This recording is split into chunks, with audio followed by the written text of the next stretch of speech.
Hello दोस्तों, maths for fun में आप सभी का स्वागत है। आज ये कुछ क्वेश्चन क्लास 9th के मैं लेके आया हूँ। इसमें आपको समपूरक और पूरक कोण ये बताया जाएगा। समपूरक किसे कहते हैं, पहले मैं आपको बताता हूँ समपूरक किसे कहते हैं। सवाल तो मैं बाद में बताऊंगा। समपूरक और पूरक। समपूरक कहते हैं जिन दो कोणों का योग कितना हो जाए 180 अंश, तो वो दोनों कोण एक दूसरे के समपूरक कोण कहलाते हैं। जैसे 60 और 120। 60 का समपूरक कोण क्या हो जाएगा 120, और 120 का समपूरक कोण क्या हो जाएगा 60। ऐसे ही और दूसरे एग्जांपल ले सकते हैं, जैसे हमने इसे कर दिया 50, तो 50 का समपूरक कोण क्या हो जाएगा 130। अब इसे 70 कह दे, इसे 70 का समपूरक कोण, तो 70 का समपूरक यानी जिन दो कोणों का योग मैंने बताया कि 180 अंश हो, वही जाके बनता है हमारा समपूरक कोण। तो यानी 70 का क्या हो जाएगा 110।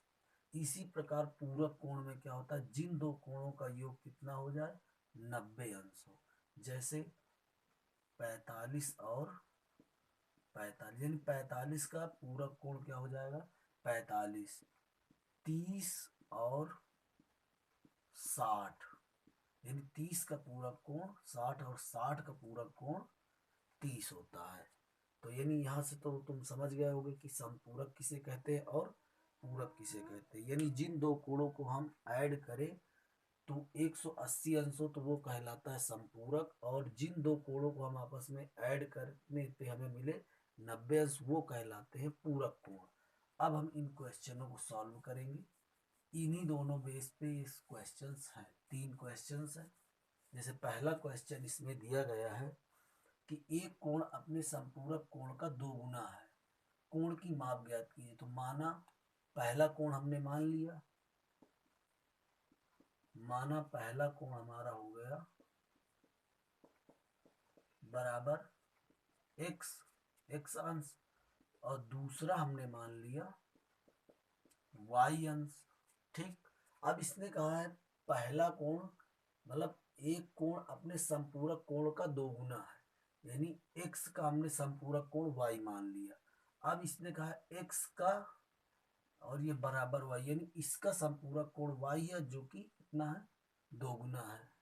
या इसे हम ये भी कह सकते हैं कि y को संपूरक कोण का दोगुना, तो संपूरक कोण भाई x का संपूरक कोण हमने क्या माना y, तो y बराबर यहाँ x करेंगे जो कि किसके बराबर हो जाएगा 2x, क्योंकि इसने दोगुना इसे कह दिया है। अब हमें पता चल गया कि दोनों कोणों को आपस में ऐड करिए, यानी x प्लस वाई बराबर, चूंकि इसने क्या कहा है संपूरक कोण, संपूरक कोण का योग कितना होता है 180 अंश।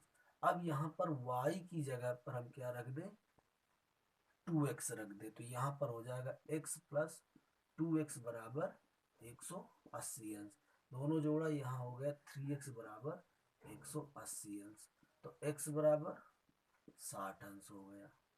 अब इसने जो पहला कोण हमने माना उसका संपूरक कोण इसने पूछा है, तो संपूरक कोण 60 का क्या हो जाएगा, जैसे यहाँ दिया है y बराबर 2x, तो y बराबर 2x की जगह क्या रखेंगे 60 बराबर कितना हो गया 120 अंश। ये इसका आंसर हुआ। इसी प्रकार जो है दूसरा क्वेश्चन इसने कहा है, दूसरा क्वेश्चन इसने कहा है कि 4x प्लस 4 और 6x माइनस 4 एक दूसरे के पूरक हैं। तो एक दूसरे पूरक मतलब पूरक का मतलब जिन दो कोणों का आपस में ऐड किया जाए 90 या तो पूरक, तो यानी इन दोनों को हम प्लस करके 90 के बराबर कर दें, तो ये दोनों, इससे हम x का मान निकाल सकते हैं क्योंकि ये दोनों आपस में एक दूसरे के पूरक हैं। तो यहाँ हो गया 6x माइनस 4 बराबर कितना हो गया 90 अंश के। अब इसके बाद यहाँ इसका ब्रैकेट खोला तो यहाँ हो जाएगा 4x प्लस 4 प्लस 6x minus 4 is equal to 90 degree. 6 4 10x, ये 4 से 4 कट गए क्योंकि ये प्लस और ये माइनस, बराबर कितना हो गया 90। 10 से 90 काटा तो x बराबर कितना आ गया 9, यानी x का मान कितना आ गया 9 आया। अब अगला तीसरा क्वेश्चन का सॉल्यूशन यहाँ पे मैं ये दे रहा हूँ। तीसरा क्वेश्चन में कहा है दो समपूरक कोणों का अनुपात 5 और 4 दिया है। तो यानी पहला हमारा हो गया, पहला कोण हमने मान लिया, माना पहला कोण हमारा हो गया 5x और दूसरा कोण हो गया हमारा, दूसरा कोण बराबर हो गया 4x। ठीक, अब इसने कहा संपूरक कोण है तो इन दोनों का जो योग होगा कितने के बराबर हो जाएगा 180 अंश के। तो 5 4 9 यानी 9x बराबर 180, 9 एक कम 9 दूनी 18 यानी 20, यानी x बराबर कितना आ गया 20 आ गया। अब इसने कहा कोणों की माप बताइए, तो पहला कोण हमारा 5x है, तो यानी पहला कोण हमारा कितना है 5x, यानी 5 इंटू 20 इक्वल टू कितना हो गया 5 दूनी 10, यानी ये 100 हो गया। और जो दूसरा कोण हमारा हो जाएगा, दूसरा कोण इसमें दिया गया है 4x, यहाँ 4x इक्वल टू 4 इंटू 20, यानी दूसरा कितना हो गया 80। समपूरक कोणों का योग कितना होता है 180, तो 80 और 100 यदि जोड़ते हैं तो कितना होता है 180। तो ये 3 क्वेश्चन थे जो क्लास 9th के थे। चलिए, धन्यवाद।